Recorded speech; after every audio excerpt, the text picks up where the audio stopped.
Hello everyone, welcome to let's revise. तो इस week हम कंप्लीट कर रहे थे अपना types of curriculum models. 3 models हम पढ़ चुके हैं, ये आपका 4th मॉडल है। इससे पहले की जो मॉडल्स हैं वो आपके इस चैनल पे उनकी वीडियोस मिल जाएंगी। तो आज की वीडियो में हम बात करेंगे एडमिनिस्ट्रेटिव लाइन स्टाफ मॉडल की, जो कि आपका फर्स्ट मॉडल है। इसका जो डेवलपमेंट था वो सेलर एंड लुइस ने किया था। बाकी की जानकारी के लिए हमें पूरी वीडियो देखनी पड़ेगी, तो फिर चलिए स्टार्ट करते हैं आज की वीडियो को। Galen, Saylor, Alexander and Lewis adopt an administrative approach to curriculum development in 1981। Saylor, Alexander and Lewis, इन तीनों ने मिलकर के ये आपका इसका डेवलप किया था, इस वाले आपके मॉडल को 1981 में।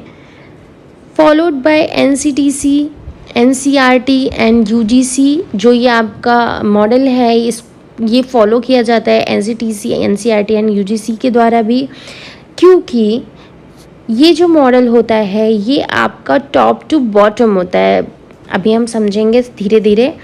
नेक्स्ट पॉइंट है आपका also known as top down line staff model. क्यों कहते हैं इसको?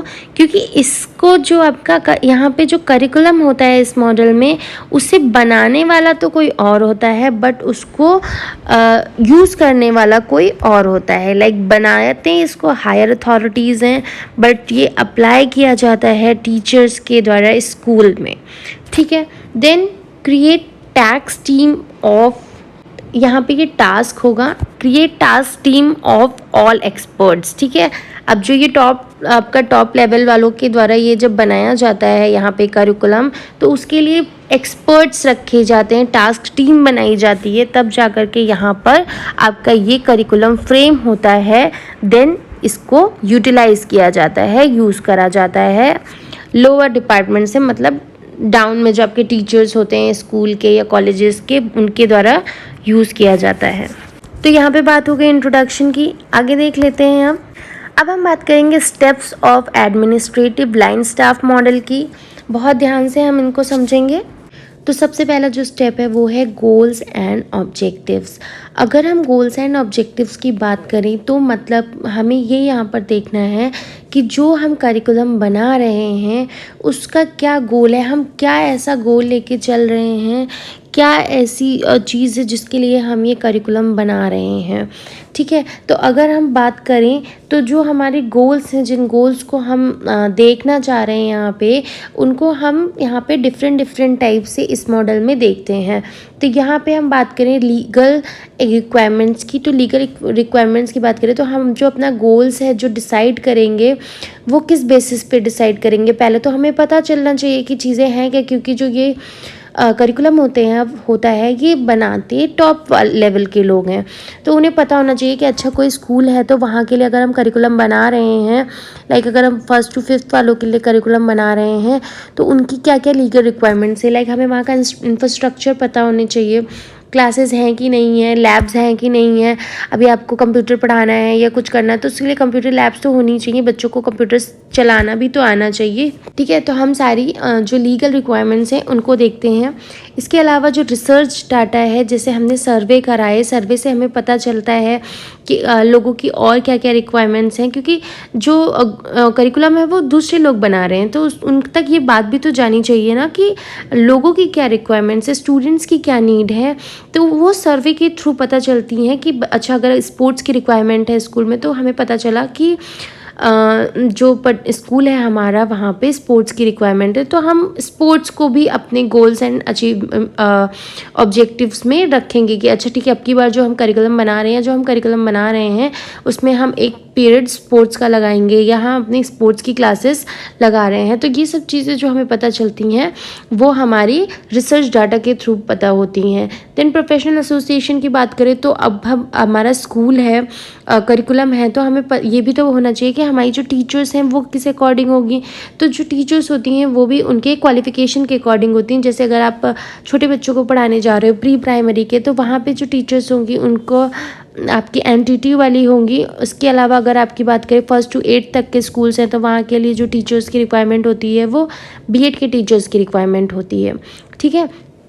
अगर हम बात करें स्टेट गाइडलाइंस की, तो स्टेट गाइडलाइंस क्या होती है, जैसे कि हमें पता है कि अभी हमारे यहाँ पे स्कूल्स में क्या गाइडलाइंस चल रही हैं गवर्नमेंट की तरफ से, कि जो भी 14 ईयर से कम के बच्चे हैं उनको जो एजुकेशन है वो फ्री प्रोवाइड की जाएगी। ठीक है, तो उसके लिए फॉर्म्स भी फिल होते हैं, स्टूडेंट्स के नेम आते हैं स्कूल्स में, वो वहाँ पे जाके एडमिशन लेते हैं। ठीक है, और वो अपना अंडर 14 वाले जो बच्चे होते हैं उनको फ्री एजुकेशन प्रोवाइड की जाती है। तो क्या है गाइडलाइंस, क्या प्रोफेशनल एसोसिएशन से, क्या रिसर्च डाटा है, क्या लीगल रिक्वायरमेंट्स हैं, इन सब को ध्यान में रखते हुए हम गोल्स एंड अचीवमेंट्स को अपनी बनाते हैं। जब हमारे गोल्स एंड अचीवमेंट्स डिसाइड हो जाते हैं कि क्या गोल्स हैं, क्या अचीवमेंट्स हैं, तो फिर हम करिकुलम डिज़ाइन करते हैं। करिकुलम को हम कैसे डिज़ाइन करते हैं? जो हमारा करिकुलम डिज़ाइन होता है वो इस बिहाफ पे डिज़ाइन होता है कि हम बच्चों को क्या सिखाने जा रहे हैं, क्या करना है उनको। वो स्कूल आएंगे, वो वहाँ पर क्या करेंगे, क्या सीखेंगे, क्या हम उन्हें समझाएंगे, कैसे हमें प्लान करना है, क्या प्रोसीजर होगा, क्या स्किल्स हम उन्हें सिखा रहे हैं। ठीक है, इन सब का डिसीज़न लिया जाता है करिकुलम डिज़ाइनिंग में और उन्हें फिर फ्रेम किया जाता है। तो जो हमारा करिकुलम बनता है वो आपका करिकुलम बनाने के जो बेस होते हैं वो 3 बेसिस की बात यहाँ पर हुई है। एक society centred, learner centred and knowledge centred. ठीक है, ये 3 हमारे बेस हैं करिकुलम को डिज़ाइन करने के लिए।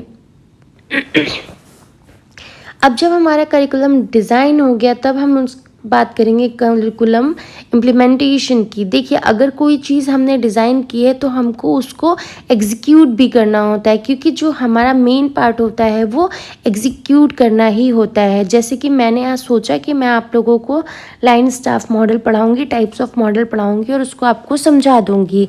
ठीक है, मैंने सोचा, मैंने अपना गोल भी डिसाइड कर लिया, उसके बाद मैंने डिज़ाइन भी कर लिया, मैंने आपके लिए PDF बनाया, सारी चीज़ें बनाई, मैंने रिकॉर्ड भी कर लिया। ठीक है, तो उसके बाद में एडिटिंग भी कर ली। बट मैंने क्या नहीं किया, मैंने सब कुछ करने के बाद में अभी तक मैंने वीडियो को पब्लिक ही नहीं किया है और बहुत टाइम बीत गया। ठीक है, बहुत टाइम हो गया, मैंने उसे पब्लिक ही नहीं किया।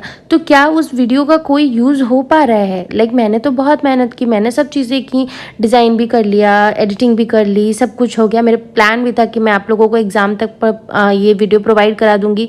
बट क्या हुआ कि मैंने वो जब वीडियो ही नहीं पब्लिक की, उसको इम्प्लीमेंट ही नहीं किया, एग्जीक्यूट ही नहीं किया, तो क्या ही उस वीडियो का फ़ायदा हुआ? कोई फ़ायदा नहीं हुआ। तो हम चाहे जितने भी प्लान्स बना लें, अगर हम उस प्लान को एग्जीक्यूट नहीं कर रहे हैं तो उस प्लान का कोई भी मतलब नहीं बनता है। ठीक है, तो अगर हम करिकुलम हमने बनाया है तो करिकुलम भी हमारा जो है वो इम्प्लीमेंट होना चाहिए। तो उसको जो इम्प्लीमेंटेशन का काम होता है वो कौन करते हैं? वो टीचर्स करते हैं। ये जो हमने गोल्स डिसाइड किया है, किस हिसाब से हम बच्चों को सिस्टमैटिकली चीज़ों को सिखाएंगे, सिस्टमैटिकली चीज़ों को रन करेंगे, हमारा प्रॉपर चीज़ें चलेंगी, उसको हम यहाँ पर इम्प्लीमेंटेशन के अंदर रखते हैं। ठीक है, गोल्स के बेसिस पे हम यहाँ पर इंस्ट्रक्शंस देते हैं, टीचर्स स्ट्रेटजीज़ बनाते हैं कि कैसे वो बच्चों तक चीज़ों को पहुँचा पाएंगे, नॉलेज को समझा पाएंगे, सिखा पाएंगे। ठीक है, एंड लास्ट में है आपका करिकुलम इवैल्यूएशन।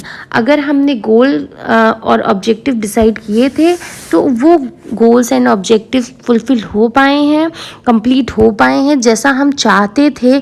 अगर मैंने यहाँ पर स्पोर्ट्स ऐड किया था तो क्या वो स्पोर्ट्स का यहाँ पे कुछ बेनिफिट आया? मतलब जो हम चाहते थे, कोई नेशनल लेवल पे, कोई इंटरनेशनल लेवल पे बच्चे खेलने गए कि नहीं गए? ठीक है, इसी हिसाब से अगर एकेडमिक की बात करें तो अगर हमने कुछ इसमें ऐड किया, कुछ नया सब्जेक्ट ऐड किया तो उससे रिलेटेड क्या है? अगर नया सब्जेक्ट भी नहीं ऐड किया तो जो भी हमने बच्चों को पढ़ाया वो बच्चों के समझ में आया कि नहीं आया? तो इवैल्यूएशन के लिए हमारे पास में है formative evaluation and summative evaluation, जिसके थ्रू हम बच्चों को उनको चेक करते हैं कि जो हमने उन्हें समझाया, जो हमने उन्हें बताया, वो उन्हें समझ में आया या नहीं आया। ये FE जो होता है आपका, ये मिड सेशन में हम बच्चों को जो उनके इवैल्यूएशंस लेते हैं उनकी उसको हम फॉर्मेटिव इवैल्यूएशंस में लेते हैं, और जो एंड ऑफ द सेशन हम उनको करते हैं चेक, वो हमारा समेटिव इवैल्यूएशन में आता है। ठीक है, जब इवैल्यूएशन हो जाता है और हम उसके इवैल्यूएशन का जो रिज़ल्ट देखते हैं, इवैल्यूएट करते हैं, तब हमें पता चलता है कि अगर कोई भी हमें रिमेडियल टीचिंग की रिक्वायरमेंट्स होती है तो वो हम बच्चों को प्रोवाइड करते हैं। तो ये था आपका एडमिनिस्ट्रेटिव लाइन स्टाफ मॉडल।